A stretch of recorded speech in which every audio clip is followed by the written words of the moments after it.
ಇನ್ನೊಂದು ಕಡೆಗೆ ಕರ್ನಾಟಕ ಮೂಲದ ಉದ್ಯಮಿಗಳನ್ನ ಆಂಧ್ರದಲ್ಲಿ ಕೊಲೆ ಮಾಡಲಾಗಿದೆ. ಯಾಕೆ? ಬೆಂಗಳೂರಿನ ಉದ್ಯಮಿಗಳು ಆಂಧ್ರ ಪ್ರದೇಶದಲ್ಲಿ ಕೊಲೆಯಾಗಿದ್ದಾರೆ. ಅಪ್ಪ ಮತ್ತು ಮಗ ಅಪಹರಿಸಿ ಆಂಧ್ರದ ಬಾಪಟ್ಲ ಜಿಲ್ಲೆಯಲ್ಲಿ ತಂದೆ ಮಗನ ಹತ್ಯೆಯನ್ನ ಮಾಡಲಾಗಿದೆ. ಚೆಕ್ ಬೌನ್ಸ್ ಕೇಸ್ ಸಂಬಂಧ ಕೋರ್ಟ್ಗೆ ತೆರಳುತ್ತಾ ಇದ್ದಂತ ತಂದೆ ಮಗನ ಹತ್ಯೆ ಮಾಡಲಾಗಿದೆ.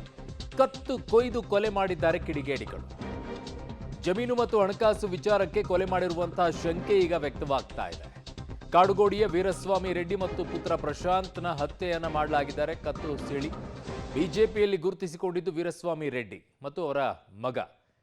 ಈಗ ತಂದೆ ಮಗನನ್ನ ಕೋರ್ಟ್ಗೆ ಹೋಗ್ತಾ ಇದ್ರು ಚೆಕ್ ಬೌನ್ಸ್ ಕೇಸ್ನ ಪ್ರಕರಣದಲ್ಲಿ.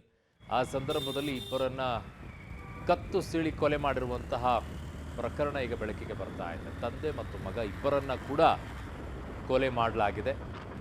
ಕಾಡುಗೋಡಿಯ ವೀರಸ್ವಾಮಿ ರೆಡ್ಡಿ ಮತ್ತು ಪುತ್ರ ಪ್ರಶಾಂತ್ನ ಹತ್ಯೆ ಆಗಿರುವಂಥ ವರದಿ ಈಗ ಬರ್ತಾ ಇದೆ. ಇವರು ಆಂಧ್ರಕ್ಕೆ ಹೋಗ್ತಾ ಇದ್ರು. ಅಲ್ಲಿ ಚೆಕ್ ಬೌನ್ಸ್ ಪ್ರಕರಣಕ್ಕೆ ಸಂಬಂಧಪಟ್ಟಂತೆ ಕೋರ್ಟ್ಗೆ ಹಾಜರಾಗಬೇಕಾಗಿತ್ತು. ಈ ಸಂದರ್ಭದಲ್ಲಿ ಅವರ ಕೊಲೆಯನ್ನ ಮಾಡಲಾಗಿದೆ.